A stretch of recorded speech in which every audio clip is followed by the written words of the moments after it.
अधिनायक जय हे भारत भाग्य विधाता। पंजाब सिंधु गुजरात मराठा द्राविड़ उत्कल गंगा, विंध्य हिमाचल यमुना गंगा उत्कल जलधि तरंगा।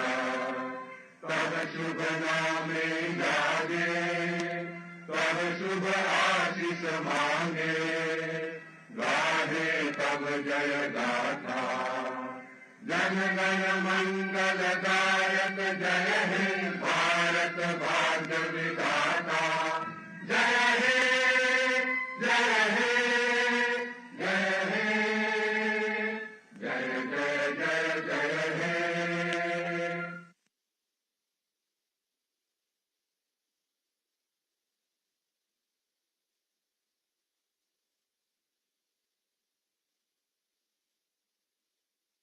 भारत माता की, भारत माता की, भारत माता की। सन्नू नाइजीरिया।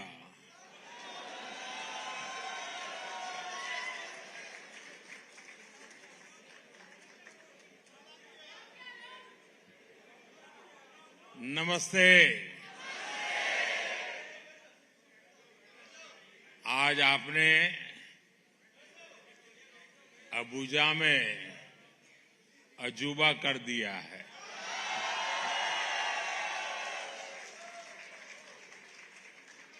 अबुजा में अद्भुत समा बांध दिया है। और ये सब देख करके कल शाम से मैं देख रहा हूं, ऐसा लगता है मैं अबुजा में नहीं बल्कि भारत के ही किसी शहर में मौजूद हूं।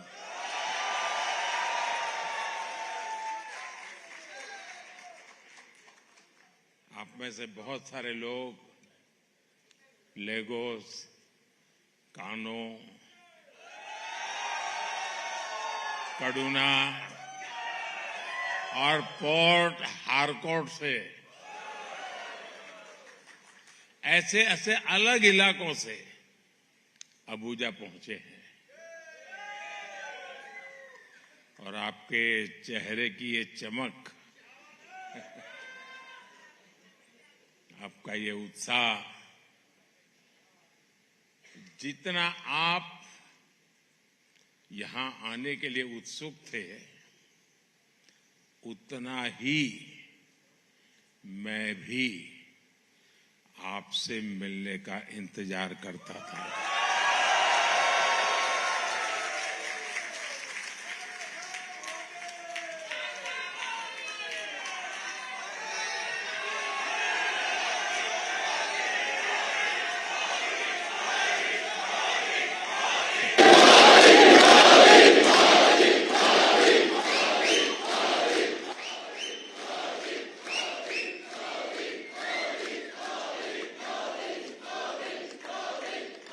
आपका ये प्यार, ये स्नेह, ये मेरे लिए बहुत बड़ी पूंजी है।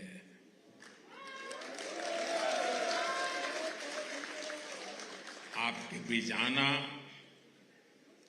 आपके साथ समय बिताना और ये पल जीवन भर मेरे साथ रहेंगे।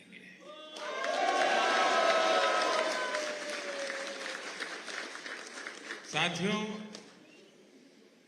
प्रधानमंत्री के तौर पर ये मेरी पहली नाइजीरिया यात्रा है। और सफल रहेगी।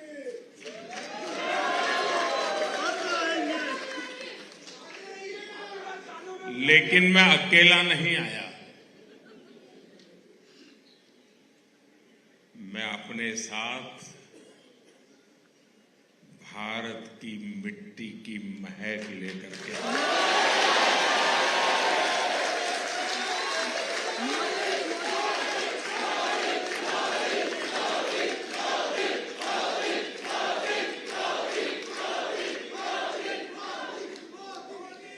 और और करोड़ों करोड़ों भारतीयों के तरफ से आपके लिए ढेर सारी शुभकामनाएं लेकर के आया।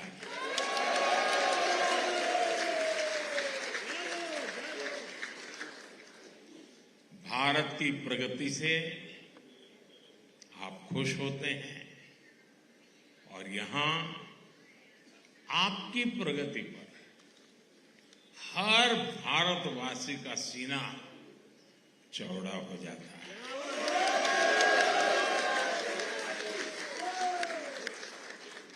चौड़ा होने के कितना होता है? कितना?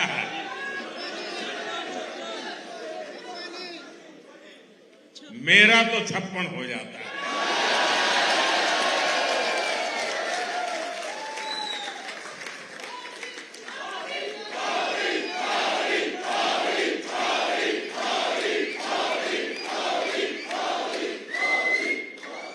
साथियों, मैं आज अभी प्रेसिडेंट टिनुबू का और नाइजीरिया की जनता का भी विशेष आभार व्यक्त करना चाहूंगा।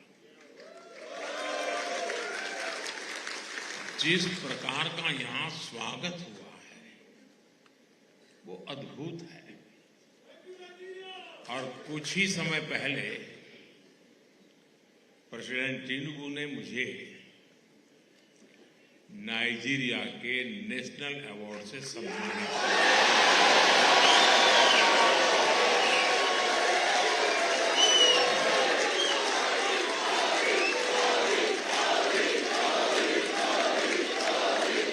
ये सिर्फ मोदी का सम्मान नहीं है, ये सम्मान भारत के करोड़ों करोड़ों लोगों का है और ये सम्मान आप सभी का है, यहां रह रहे भारतीयों का है।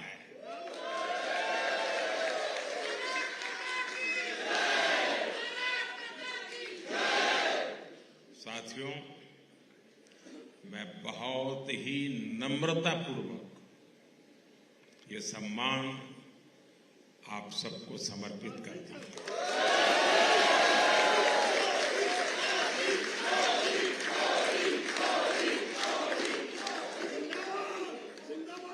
साथियों, प्रेसिडेंट टिनुबू से बातचीत के दौरान वो नाइजीरिया की प्रगति में आपके योगदान की बार बार तारीफ कर रहे थे।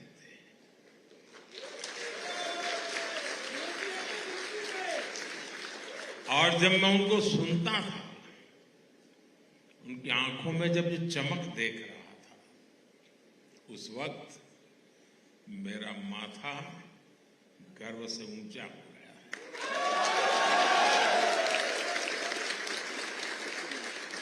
जैसा कोई फैमिली मेंबर करियर में बहुत ऊंचा पहुंच जाता है और जैसे उसके माता पिता को, उसके गांव वालों को उस पर गर्व होता है, वैसे ही भावना से मैं भरा हुआ हूं।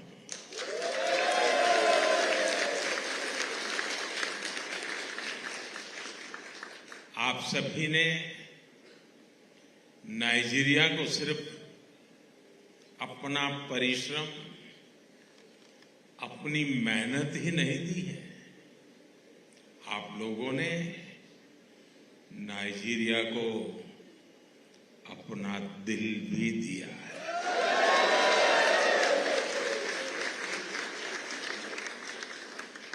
यहां का भारतीय समुदाय हमेशा से नाइजीरिया के हर सुख दुख में साथी रहा है।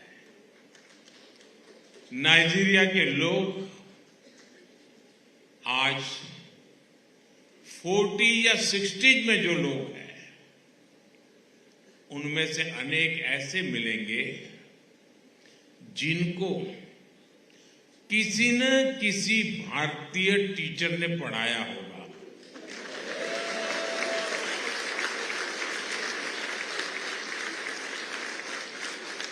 यहां बहुत सारे भारतीय डॉक्टर हैं जो नाइजीरिया के लोगों की सेवा कर रहे हैं। नाइजीरिया में कितने ही भारतीयों ने अपना बिजनेस एस्टैब्लिश करके इस देश की विकास यात्रा में सहभागी बने हैं। आजादी से भी बहुत पहले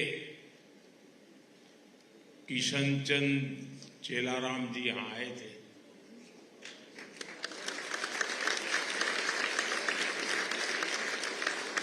तब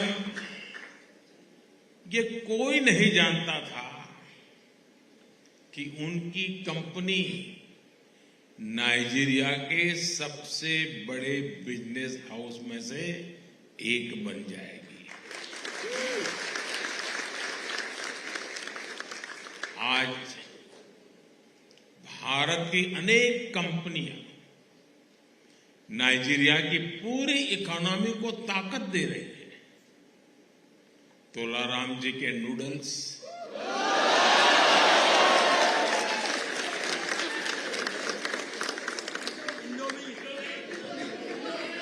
यहाँ घर घर में आनंद से खाए जाते हैं।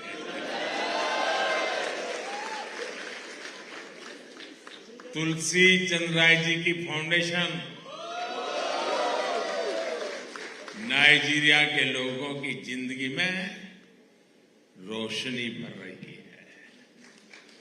यहाँ के लोगों के साथ भारतीय कम्युनिटी नाइजीरिया के विकास के लिए कंधे से कंधा मिलाकर चल रही है। और यही तो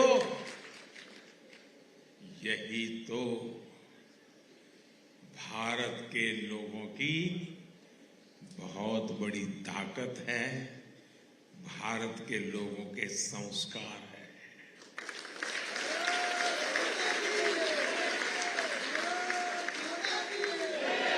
हम दूसरे देश में भले जाएं, लेकिन सर्वहित के अपने संस्कार नहीं भूलते। हम तो वो लोग हैं जो सदियों से अपनी रगों में उन संस्कारों को लेकर के जिए हैं जो पूरे विश्व को एक परिवार मानता है। हमारे लिए पूरा विश्व एक परिवार है। साथियों, आप लोगों ने नाइजीरिया में भारतीय संस्कृति को जो गौरव दिलाया है वो हर तरफ दिखता है। यहाँ के लोगों में योग लगातार पॉपुलर हो रहा है। मुझे लगता है आप लोग नहीं कर रहे, नाइजीरिया के लोग तो कर रहे हैं। ये आपकी ताली से पता चल गया मुझे।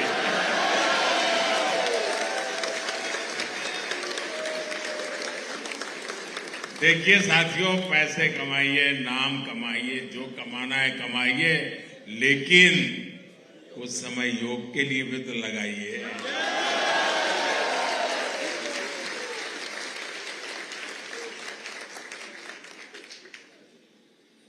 और मुझे किसी ने बोला कि यहाँ के नेशनल टीवी पर अब योग का एक वीकली प्रोग्राम दिखाया जाता है।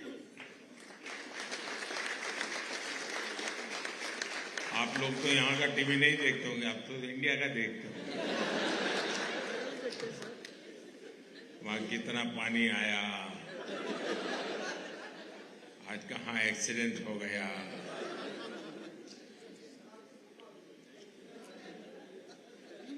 और यहाँ नाइजीरिया में हिंदी भी बहुत पॉपुलर हो रही है।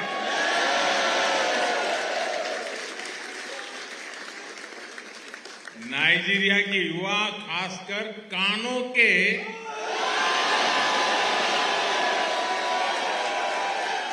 काफी स्टूडेंट हिंदी सीखते हैं।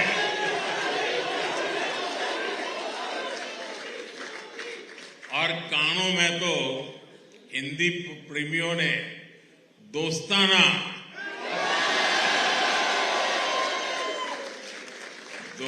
नाम का एक ग्रुप भी बना लिया, यहां मौजूद है।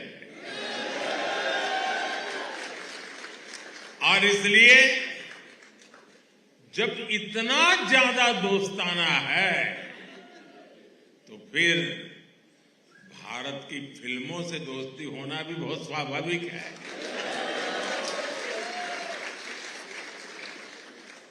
मैं अभी भोजन के समय गप मार रहा था सबके साथ, यहाँ के लोगों से।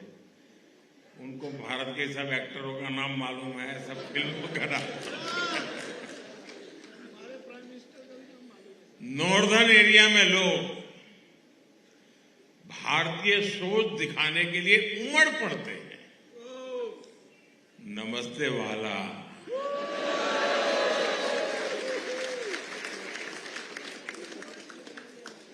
ये वाला शब्द समझ आ जाता है लोगों को। ये मूलतः गुजराती शब्द है, मारा वाला।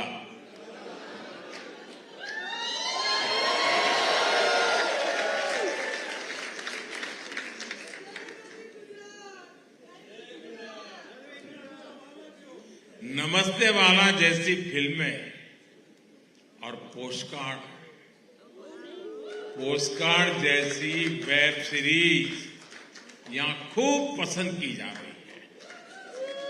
साथियों, गांधी जी लंबे समय तक अफ्रीका में रहे थे। उन्होंने अफ्रीका के लोगों का सुख दुख साझा किया। गुलामी के उस दौर में भारत और नाइजीरिया के लोगों ने आजादी के लिए, उसके जंग के लिए कोई कोर कसर बाकी नहीं छोड़ी। और जब भारत आजाद हुआ तो उसने नाइजीरिया के आजादी के आंदोलन को भी प्रेरित किया। आज भारत और नाइजीरिया संघर्ष के दिनों के साथी की तरह एक साथ आगे बढ़ रहे हैं। भारत मदर ऑफ डेमोक्रेसी है।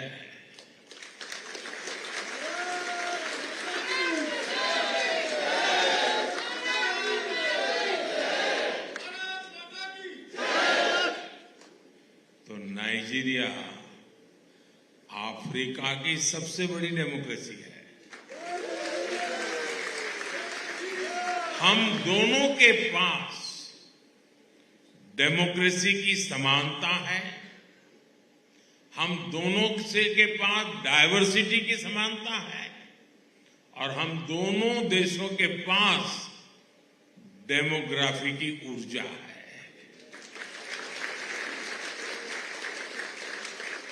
भारत और नाइजीरिया दोनों में अलग अलग भाषाएं बोलने वाले लोग हैं, रीति रिवाज मानने वाले लोग हैं।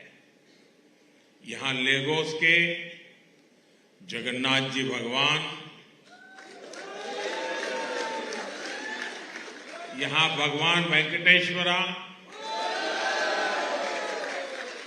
गणपति दादा, कार्तिकेय मंदिर डायवर्सिटी के प्रति नाइजीरिया के सम्मान के प्रतीक है। और आज जब मैं आपके बीच आया हूं तो नाइजीरिया की सरकार को इनके निर्माण में सहयोग के लिए मैं हिंदुस्तान वासियों की तरफ से आभार भी व्यक्त करूंगा। साथियों, भारत जब आजाद हुआ था तो अनेक प्रकार की चुनौतियां थी। आजादी के बाद हमारे पूर्वजों ने उन चुनौतियों से बाहर निकालने के लिए अनेक अथक परिश्रम किया। और आज भारत की तेज प्रगति की चर्चा पूरी दुनिया में हो रही है। हो रही है कि नहीं हो रही है? आपके कानों पे आता है कि नहीं है? जो कानों पे आता है वो जुबान पे आता है कि नहीं होता है? जो जुबान पे आता है वो दिल में बसता है कि नहीं बसता है? भारत की उपलब्धि पर हम सभी भारतीयों को गर्व होता है।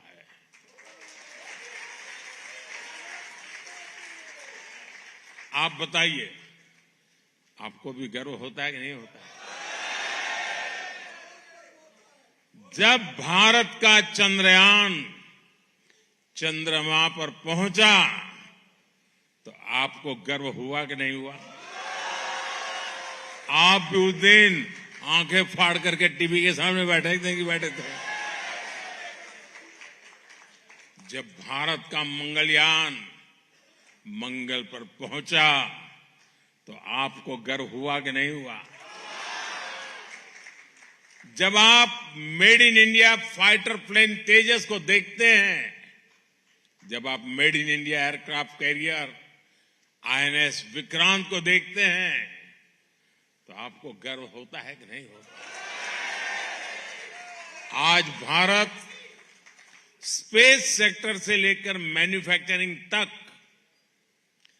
डिजिटल टेक्नोलॉजी से लेकर के हेल्थ केयर तक दुनिया के बड़े बड़े देशों का मुकाबला कर रहा है।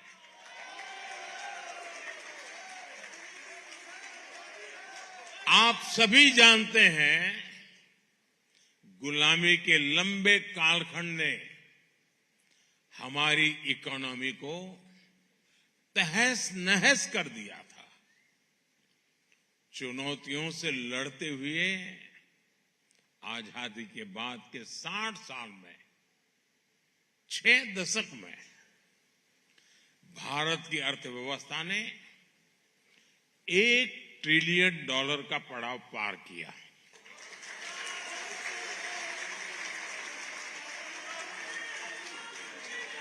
कितने वर्षों में?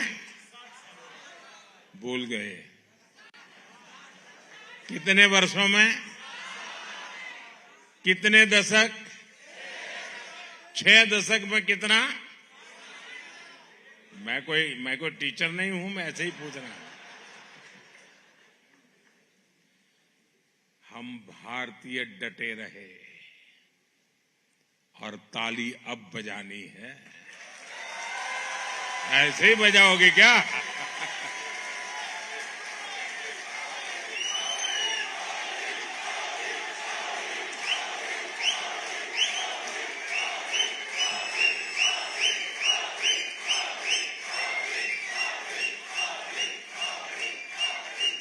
आपने ताली तो बजा दी, लेकिन कारण तो मैं अब बताऊंगा। 6 दशक में क्या हुआ वो आपने अभी ताली बजाई, अब ताली डबल बजानी पड़ेगी। बीते 1 दशक में भारत ने अपनी जीडीपी में करीब $2 ट्रिलियन और जोड़ दिया।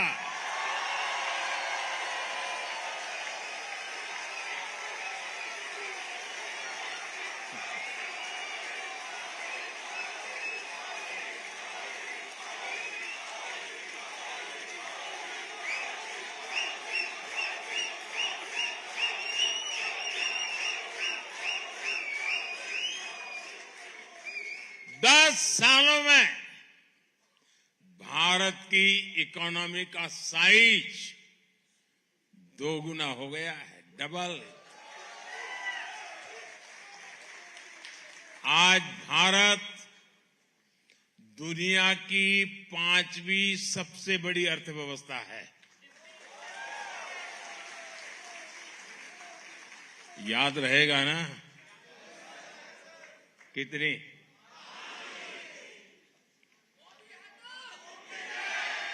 और वो दिन दूर नहीं जब भारत 5 $5 ट्रिलियन की इकोनॉमी बन जाएगा।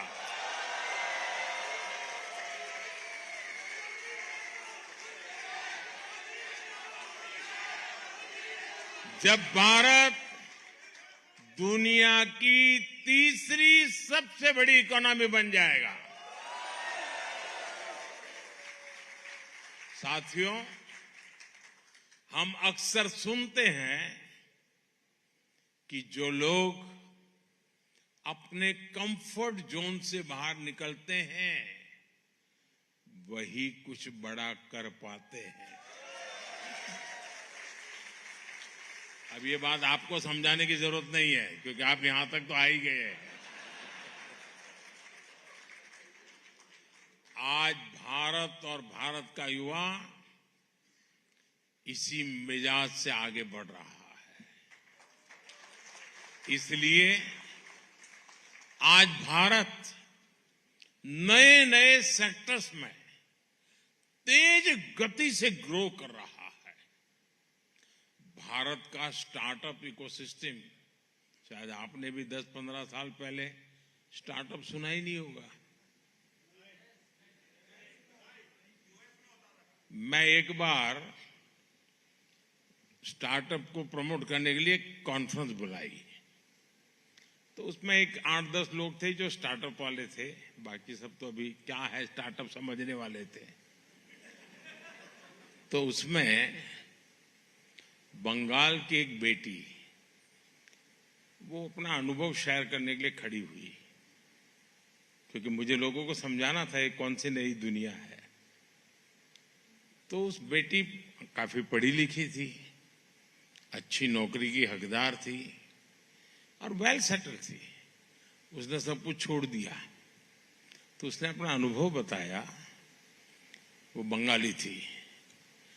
तो वो अपने गांव गई। उसने माँ को कहा कि माँ मैंने तो सब छोड़ दिया, नौकरी वोकरी छोड़ दिया। तो माँ से क्या? तो बोले क्या करोगी? तो बोले स्टार्टअप करोगी। तो बोले महाविनाश। लेकिन आज यही हमारे नौजवान कंफर्ट जोन से बाहर निकलकर नए भारत के लिए नए सॉल्यूशन पर काम करने की ठानी और नतीजा क्या शानदार निकला है। आज भारत में 1.5 लाख से अधिक रजिस्टर्ड स्टार्टअप्स हैं।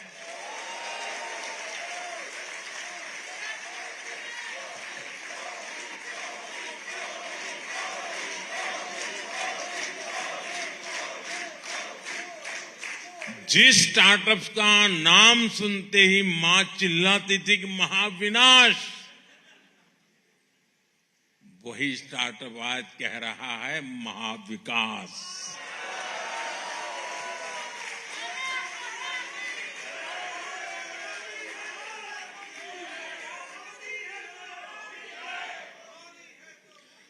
दस साल में भारत में 100 से अधिक यूनिकॉर्न्स बने हैं। जरा मैं विस्तार से बताऊंगा तो तालियां ज्यादा बजेगी। एक यूनिकॉर्न यानी 8 से 10,000 करोड़ रुपए की कंपनी।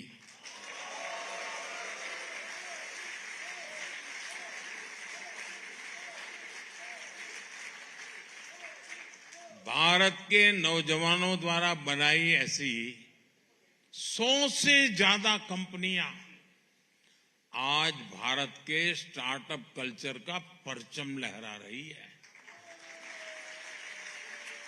और ये क्यों हुआ? क्यों हुआ ये सब?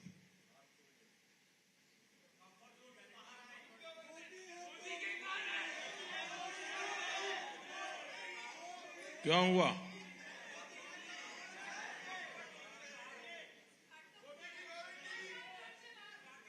ये इसलिए हुआ कि भारत अपने कंफर्ट जोन से बाहर निकल गया।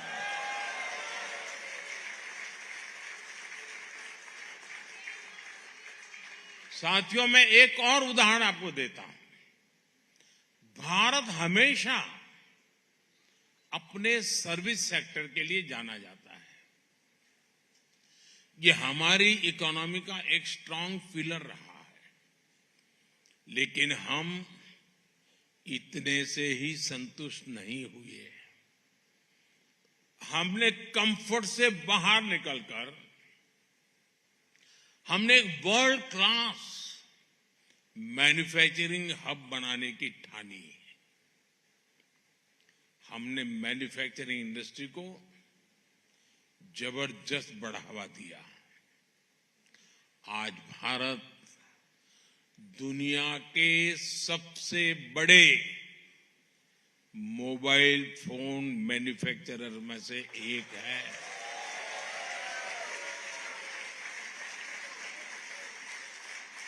आज भारत में हर साल 30 करोड़ से ज्यादा मोबाइल फोन मैन्युफैक्चर हो रहे हैं। यानी नाइजीरिया को जितने चाहिए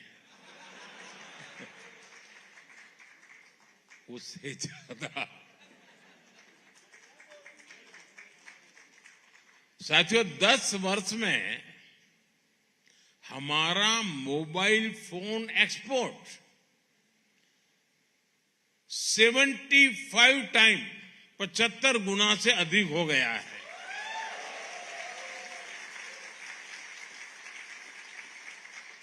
इन्हीं 10 सालों में भारत का डिफेंस एक्सपोर्ट ये करीब करीब 30 गुना बढ़ गया है।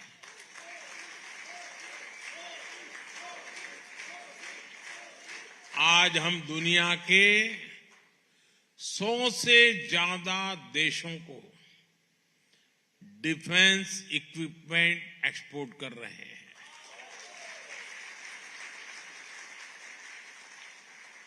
साथियों, स्पेस इंडस्ट्री में तो भारत जो कमाल कर रहा है उसकी प्रशंसा तो दुनिया भर में हो रही है। भारत ने ठाना है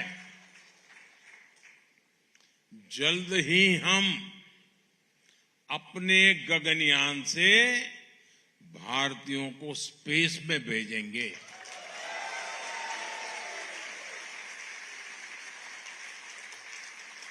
भारत अंतरिक्ष में स्पेस स्टेशन भी बनाने जा रहा है।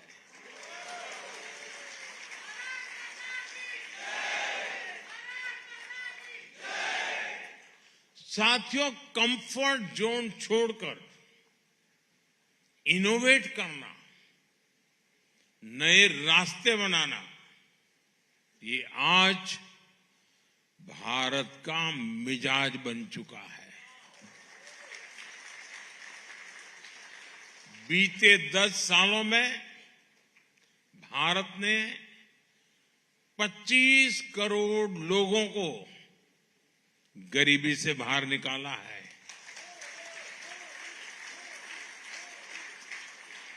इतने सारे लोगों का गरीबी से बाहर आना ये दुनिया के लिए बहुत बड़ी प्रेरणा है। ये हर देश के लिए एक उम्मीद जगाता है। अगर भारत ने किया है तो हम भी कर सकते हैं।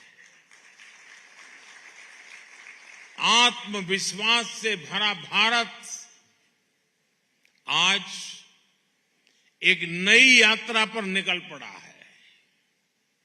लक्ष्य है विकसित भारत बनाना।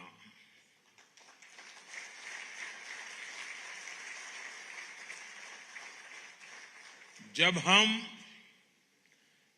2047 में,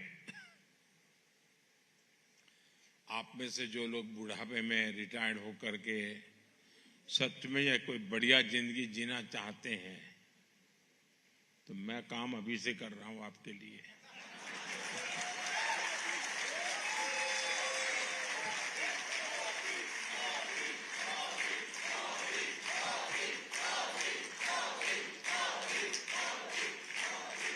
जब हम 2047 में आजादी के 100 साल मनाएंगे तो भारत विकसित हो, भव्य हो, इसके लिए हर भारतीय मिलकर के काम कर रहा है।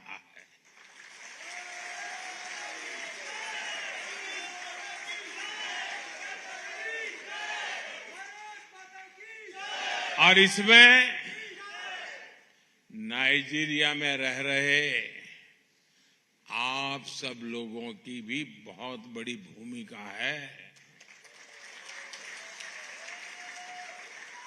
साथियों, ग्रोथ हो, पीस हो, प्रॉस्पेरिटी हो या फिर बात डेमोक्रेसी की, दुनिया के लिए भारत एक नई उम्मीद बनकर उभरा है।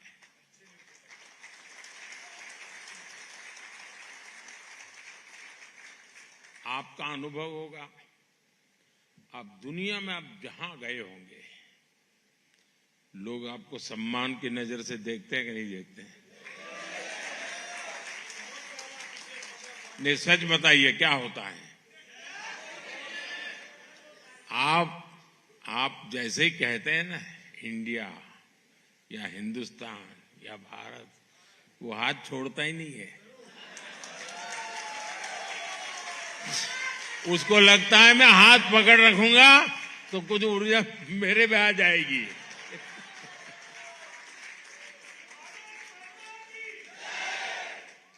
साथियों, दुनिया में कोई भी मुश्किल आती है तो भारत विश्व बंधु के तौर पर फर्स्ट रिस्पॉन्डर बनकर वहां पहुंचता है।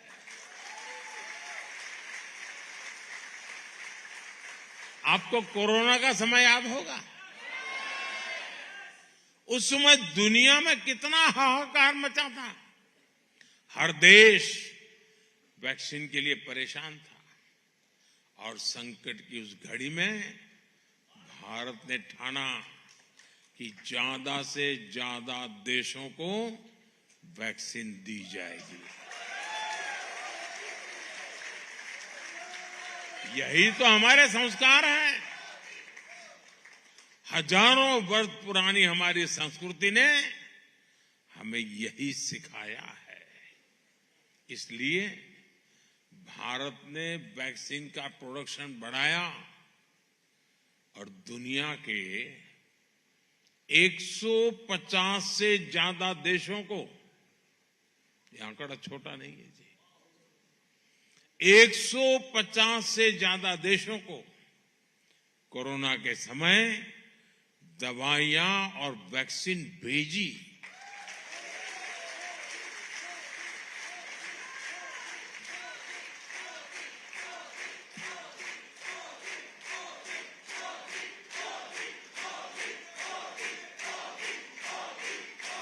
नाइजीरिया समेत अफ्रीका के कितने ही देशों में भारत के इस प्रयास से हजारों लोगों का जीवन बचा।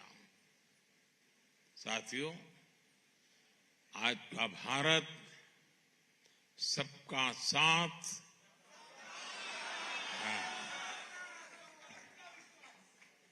सबका साथ, सबका विकास पर यकीन करता है। मैंने नाइजीरिया समेत अफ्रीका के फ्यूचर ग्रोथ के एक बड़े केंद्र के रूप में देखा है। पिछले 5 साल में ही हमने अफ्रीका में 18 नई एम्बेसी शुरू की है।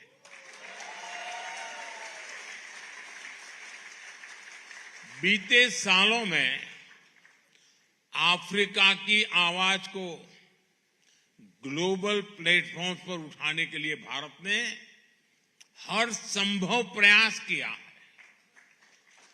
इसका एक शानदार उदाहरण तो आपने पिछले साल ही देखा है, जब भारत को पहली बार G20 की प्रेसिडेंसी मिली तो हमने अफ्रीकन यूनियन को परमानेंट मेंबर बनाने के लिए पूरा जोर लगा दिया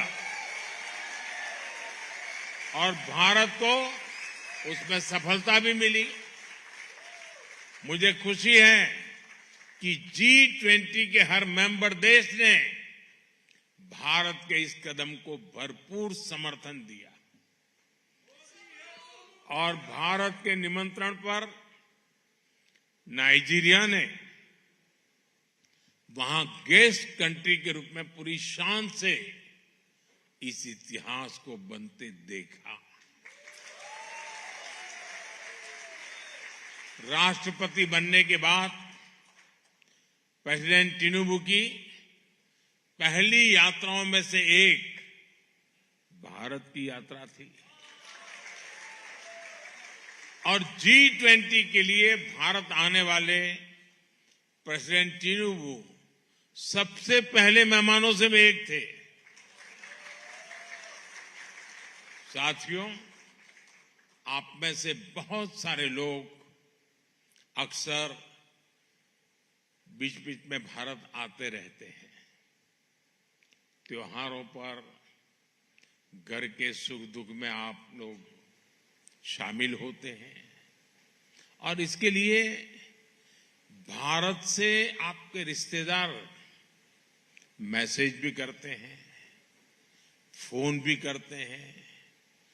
अब मैं भी आपके परिवार का सदस्य हूं।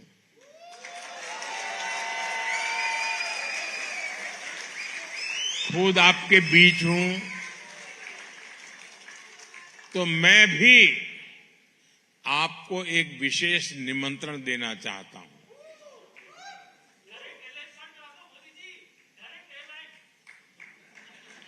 अगले वर्ष जनवरी में भारत में अनेक उत्सव एक साथ आने वाले हैं। जनवरी महीने में हर वर्ष हम 26 जनवरी को रिपब्लिक डे के रूप में मनाते हैं दिल्ली में, देश में। जनवरी महीने के दूसरे हफ्ते में प्रवासी भारतीय दिवस भी मनाया जा रहा है और इस बार ये प्रवासी भारतीय दिवस भगवान जगन्नाथ जी के चरणों में उड़ीसा की धरती पर होने वाला है। इसमें पूरी दुनिया से आप जैसे साथी भारत में जुटने वाले हैं। अगले साल 13 जनवरी से 26 फरवरी तक 45 दिन प्रयागराज में महाकुंभ भी होने जा रहा है। भारत आने की इतनी सारी वजह है, एक साथ है। एक बड़ा ही सुखद संयोग आपके लिए बना हुआ है। आप इस दौरान भारत आए, अपने बच्चों को भारत लाएं और जो नाइजीरियन दोस्त भी है उनको भी साथ लाएं और प्रयागराज से पास में है अयोध्या जी है,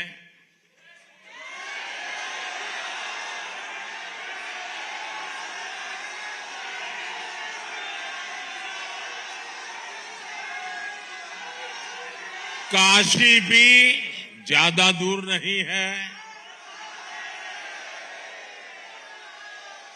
कुंभ में आए तो आप वहां जाने का भी प्रयास करिएगा और काशी में जो नया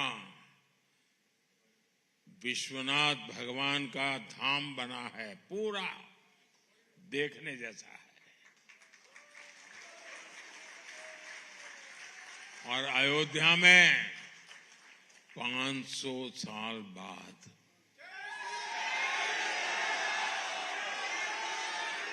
500 साल बाद प्रभु श्री राम का भव्य मंदिर बना है।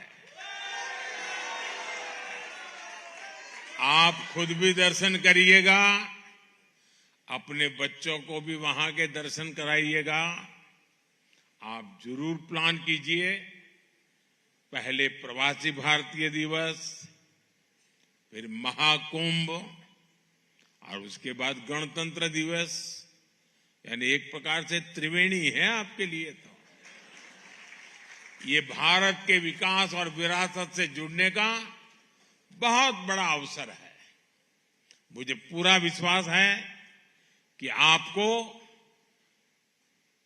पहले भी यात्राएं हुई होगी, बहुत बार आए होंगे, लेकिन मेरे शब्द लिख रखिए, ये यात्रा आपके जीवन की अमूल्य याद बन जाएगा।